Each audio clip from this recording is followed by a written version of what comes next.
Spring is finally here, and as the weather has been getting warmer, I finally have the urge to get rid of my winter coat. And one thing I've been wearing a lot of recently is my trench coat. I currently have two trench coats in my collection. One is a very affordable version from Under the Stories, and the second one is very much coveted from Burberry. So I'm just going to do a comparison of both coats just so you can make up your mind and see if you're better off with a more affordable high street version or whether you're going to make an investment and splurge and get the Burberry option. Apologies for the awkward placement of the mic, but I'm trying to improve on my sound quality. We're going to start things off very, very strong with this number from And Other Stories. I bought this coat about 4 or 5 years ago and I paid £150 for it. And to be honest with you, it's still going incredibly strong. Looking at it, it is this beautiful kind of like light beige colour, which is very traditional for a trench coat. If you look behind, it does have this flap, which I guess is for when the rain is pelting against you, just so it can fall down. It's got a belt. In terms of the accessories within the belt, as you guys can tell, it's very plasticky, and also the buttonholes are basically just sewn in. There's no metal detail or anything of significance. If you go nearer as well, the buttons are plastic and they are this tortoise shell effect. It's got two pockets, and inside it's kind of like got this check, and we also have an inner pocket. Moving on to the Burberry coat, I'm not gonna lie guys, this has been on my wish list for close to 20 years. This is definitely an investment buy and it definitely is a splurge. So this coat is still very, very much new still.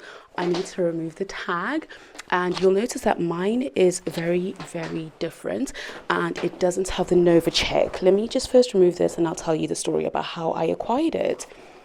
Okay, so this is my coat, and my one I recently acquired from a private sale that Burberry held that I was able to attend.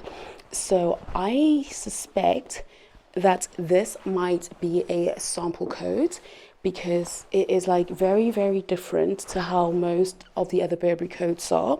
So I'll just walk you through my one just so you list out the key differences, and then we're going to do the little try on. So first of all, with Burberry coats, mine has these poppers. Usually they have like nice tortoise shell buttons. I can't remember what material or which animal they originate from, but I think it's some animal bone. And in terms of it, the biggest difference between my coat and most of the coats is mine doesn't have the Nova check. I kind of like the fact that it doesn't have the Nova check anywhere, so I could pretty much wear it day to day and nobody would know what I'm wearing, because with some of the traditional heritage ones, they would have Nova check over here. If you guys can tell me what this coat is called, I would be very, very grateful. But when I've had a look, it doesn't have a sample tag in it. Usually if you're able to go to a private or a sample sale, if something that you're buying is a one-off sample, I would usually have that listed in the inner tag, but this one doesn't. This one as well, which I don't think that many coats do, this has one, two, three. It has 3 belt loops, which is why I suspect that this is a sample kind of like item. So let me just put this on and we'll quickly go through some of the product features.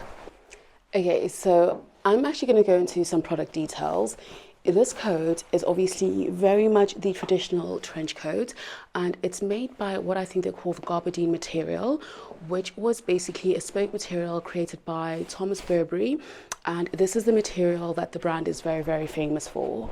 I've watched some views of people saying that when they've sent their trench coats to the dry cleaners, it's lost some of the waxiness or waterproofness. I'm not too sure if that will happen to this coat. So this coat obviously has a lot of adjustments. So if I wanted to adjust it and just wear it like this, I think that I could easily do this. One of the other things I also noticed is that the hardware is very much giving metal. And there's about 5 of these D-loop rings. And at first I was like, what are they for? What are they for? But they basically an easy way of, I guess, neatly tying your coats in the back. I'm just going to quickly tie it at the back as demonstration, and then I'll show you guys what I mean.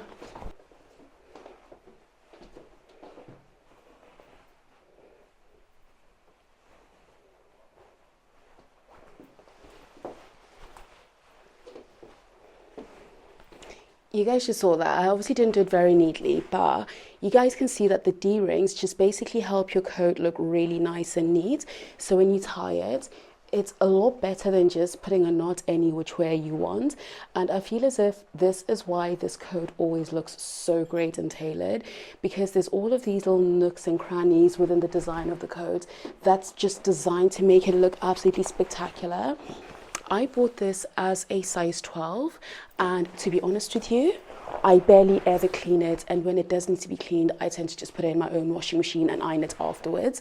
So the care of it is very, very easy. It is 100% cotton, and the lining is also 100% polyester. This is how it looks like on. So this jacket is double-breasted, so I could either have it going this way or that way. As I'm right-handed, it makes more sense to kind of like, if I was to button it up in this manner, and I will just tie it up. This is not necessarily my favorite way of wearing it because I am very like top heavy. So this is how it looks. To me, this look doesn't really feel me. It feels a bit kind of like restrained and restricted. Obviously, if you do want to wear it this way, you can. And all the buttonholes are very, very usable. The way I tend to wear it is by having the belt, I guess, going to the back. You can always secure it this way, just to make sure that you don't lose it, which I do quite a lot of the times. And I just want to come closer to you guys. You will notice that I've got one epaulette here and the other one's gone. This is all my fault. I don't know when I lost it or how I lost it. One day I looked at my coat and it was no longer there. So definitely use a discretion. I don't know how I even lost it. I think this is basically has two little buttons, so it's buttoned on. So I think that the button fell off. I didn't mend it in time. So guys, let's look after our clothes because they are expensive. So I do prefer it with the tie in the back. And as you guys can see, this is a lot more flattering towards my body shape. So I feel as if this shows a nice little peek of my outfit without being too much. And it's just a lot more flattering. And I really, really love this look. So if I was going to work or I had an important work meeting, I'd probably be dressed a bit like this, which is like very smart casual. This is how it looks. Very, very easy. And as you guys can tell, like this is very like giving tonal dressing. So this is cute, looks professional. And you can play around with different shades of like tonal clothing. And if I'm socializing on weekends and want a slightly smaller bag, I've also got the option of carrying this one, which is from Oraton. So I would basically just do this, carry it like this. If I even carry it as a crossbody, it still looks like super cute. So I think that this coat is very, very versatile. For the price that I paid for it, it's absolutely 9 out of 10. If you're after a trench coat from the high street, I've seen very amazing versions from Another Stories, from Mango, from COS, as well as from H&M. And I think if you're going to have it for 5+ years, cost per wear is going to be perfectly fine. So you shouldn't feel too guilty about it. But just try and buy something that's cotton and comfortable. This is a 44, which is a UK 14. So it's a very, very oversized. The detailing is a lot more. So where do I start? I'm going to start with the inside. So the inside has this small little flap, and I suspect that I'll be doing another review on this jacket as I figure out how to use it. So I'm a very, very short person, 5'3" to be exact. And to be honest with you, the belt tube I'm using, which somehow seems a bit more flattering for my body, is the top one. So when I put that on, I am not going to lie, this coat is very, very flattering. Whereas the And Other Stories one made me look very, very top heavy, I feel like this is just snatching me in. And I don't know how it does it. So if I want to, let me just show you guys. So this is how it looks like. And obviously with me utilizing this little bit of a popper, which I guess is where the button would be, it means that if I'm walking, this coat wouldn't be flapping here, there and everywhere. For anyone who is thinking, why would you buy a Burberry coat that doesn't have the Nova check pattern? I am pretty much fine. Like I've got a few other Burberry items. So I've got items that already have the Nova check or the Burberry plaid. Oops. One of them being in this bag. So I feel like for me, if I was to wear this coat, and this bag. I just feel as if this look is a lot more coherent for me and my personal style and just the life I live. I also have the scarf with the Nova check, and I also have this one.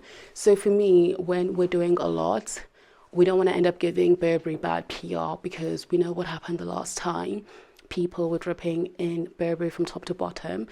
The brand got cancelled, and we're not trying to get them cancelled again. As I said, this isn't a styling video, it's just kind of like a first impressions of this coat, because I literally just acquired it not so long ago. I haven't worn it yet, but I cannot wait to take it out, because the fact that I can wear a trench coat tied up and also loose like this or open like this to me is honestly like, it is just like chef's kiss. So this and this, like, oh gosh, why is it so adorable? Like, this is so cute. Like, I just feel so nice. I feel so put together. Also, which one of these two would you be going for? I hope that this has been helpful somewhat. I feel like I got emotionally caught up in my feelings. Having actually acquired this coat and just seeing how amazing it is, how flattering it is, would I buy another trench coat by Burberry? I definitely think I would. This is the awkward part where I need to finish this video, but I don't know how to, sorry. So if you haven't already, please like this video and also comment down below. And I know it's been a while since I've been here and a lot of you guys probably won't know me, so feel free to subscribe and join my family or my community. I really appreciate you for taking the time to sit down and watch this video. Thank you, and see you next time. Bye.